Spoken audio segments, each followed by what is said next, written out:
partout dans le monde, des guerres et des crises éclatent, poussant leur population à quitter leur pays d'origine. Chaque année, plusieurs milliers de réfugiés émigrent sur le territoire français.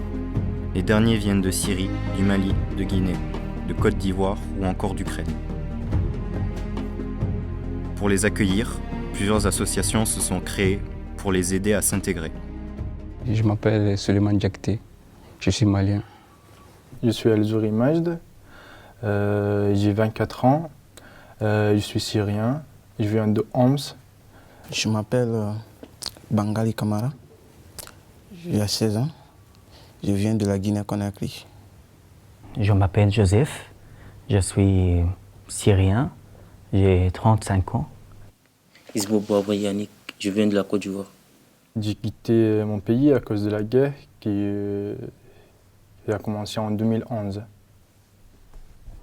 C'était un voyage très dur, bien sûr. La guerre toujours est très difficile. J'étais au Maroc, tout seul, livré à moi-même. Le voyage, ça a été très dur parce qu'on a traversé beaucoup de choses, des pays. La peur, parce qu'on était menacé en Syrie. Et parce qu'on n'a pas voulu être à côté de Bachar el-Assad, le dictateur. Mon frère était tué par le régime syrien en 2015. Ils ont bombardé près de ce place et beaucoup de gens sont morts. Quand je suis arrivé sur la place où je veux acheter leur église, le vendeur était mort, le sang sur la terre. Ils m'ont demandé de leur aider. La Croix-Rouge là-bas, c'était affreux. Et ils m'ont donné un sac de poubelle. J'ai mis le pièce de personne, je ne le connais pas, dans le sac de poubelle. C'était ce cauchemar, toujours je le vois dans ma tête quand je dors. C'est terrible. Les Français ne savent pas parce qu'ils n'ont pas vécu ces choses-là. Et j'espère qu'ils vont accueillir les réfugiés syriens et ukrainiens. Ils vont comprendre ce qu'on a vécu. On est épuisé. Quand je suis arrivé en France, d'abord j'étais à Bayonne. Après de Bayonne, je suis allé à Pau. L'intégration était bien, c'était pas dur. Oui. On nous a bien accueillis. Les gens étaient gentils, ils nous ont guidés. Ouais, ça a été très bien passé parce que du coup, il nous a bien accueillis, donc ça va. Les Français en général sont gentils. Il y a bien sûr des racistes. J'ai rencontré beaucoup de racistes, mais laisse tomber, le plus important, qu'il y a des gens vraiment humains. Je me suis rendu au commissariat de Pau. C'est eux qui m'ont envoyé dans les associations. En France, j'étais accueilli par une association de OFA qui est à Pau. C'était l'enfer, vraiment. Jusqu'à j'ai rencontré Madame Renée Lajouze. L'association dont je suis la présidente s'appelle l'Accueil des réfugiés à Orthez.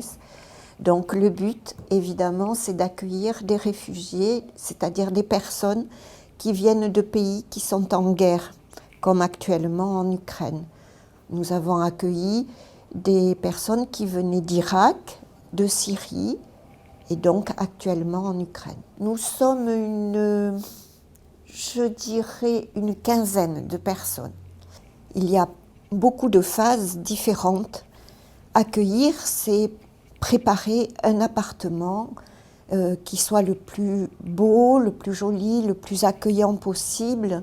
C'est Madame la Juleuse Roné qui nous a accueillis avec son association. Donc c'est elle qui nous aidait, qui nous a guidés d'apprendre le français. Alors là, nous sommes aidés par le centre socioculturel à Orthez. Qui accueille tous les habitants depuis bientôt 40 ans en tant que centre social agréé. Depuis quelques années, on a une nouvelle population à Orthez qui arrive de France et de Navarre, d'un peu partout, mais on a aussi des gens qui arrivent de l'étranger, de 40 pays différents. Et nous les accueillons de façon inconditionnelle ici, à travers des activités de toutes sortes et aussi, surtout, de la formation en français, langue étrangère. S'il te plaît. Merci beaucoup Sophie, à bientôt, bisous. Et c'est pas mal ça, qu'est-ce que vous en pensez? Le deuxième propos, c'est qu'ils se débrouillent le plus rapidement possible, qu'ils deviennent indépendants. Ils sont présentés au CCAS de la mairie d'Orthez, aux assistantes sociales. La mairie, en particulier le CCAS, a un partenariat depuis 2015 avec l'accueil des réfugiés. L'association d'accueil des réfugiés a contacté Monsieur le maire en 2015 pour les aider dans l'accueil des personnes réfugiées sur Orthez. L'objectif de l'association, c'est que les personnes qui les accueillent soient le plus autonomes possible dans leur démarche.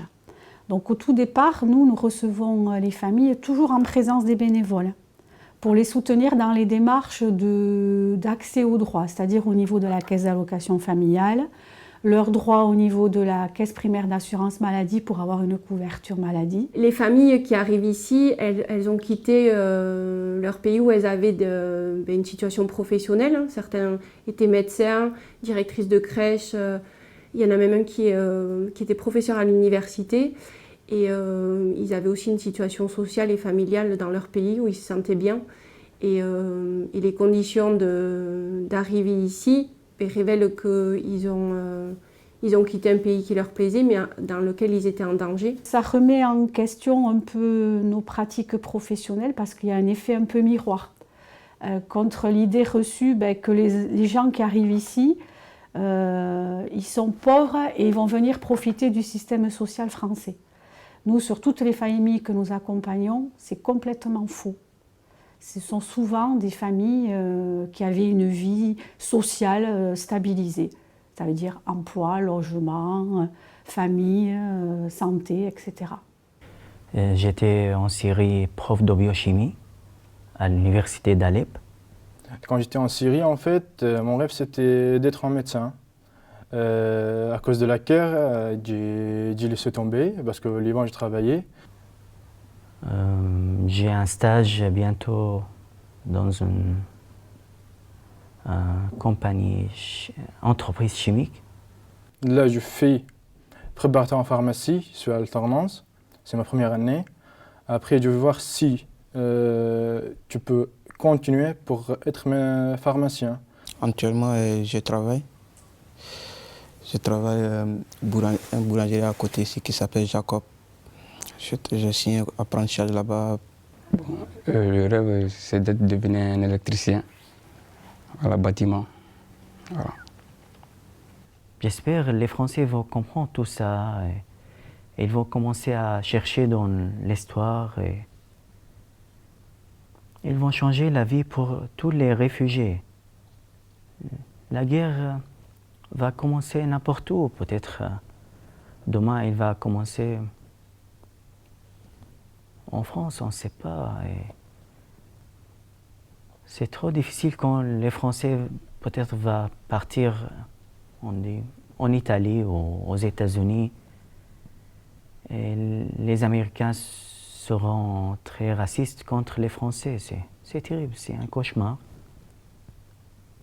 Donc, j'espère qu'ils vont comprendre tout ça. Ça impacte ma vie, mais c'est aussi beaucoup de joie parce que je rencontre des personnes qui sont dans la résilience aussi, qui se relèvent, qui avancent, qui ont du dynamisme dans leur vie, et ce sont des exemples. Les gens pensent que je ne suis pas contre du tout les immigrés qui arrivent. À partir du moment où ils font l'effort d'intégration dans notre société. C'est bien qu'on puisse les accueillir. Trouver un endroit. Tant mieux pour eux. Oui, c'est bien. Que c'est bien qu'ils soient dans un environnement plus stable et enfin, qui continuent leur vie quotidienne. S'ils sont là et qu'ils ont des endroits où vivre, tant mieux. Sinon, c'est très très bien, quels qu'ils soient, que ce soit des Ukrainiens ou n'importe quoi, bien sûr, c'est normal. On doit toujours les accueillir, et bien, et leur trouver un logement et de quoi manger. Je trouve que c'est normal qu'on ait un endroit où on vit en démocratie, on est libre et qu'on accueille les gens qui fuient des pays où il y a des dictateurs. Non, tout à fait normal. Moi, je suis pour le melting pot et le mélange des races et des couleurs de peau.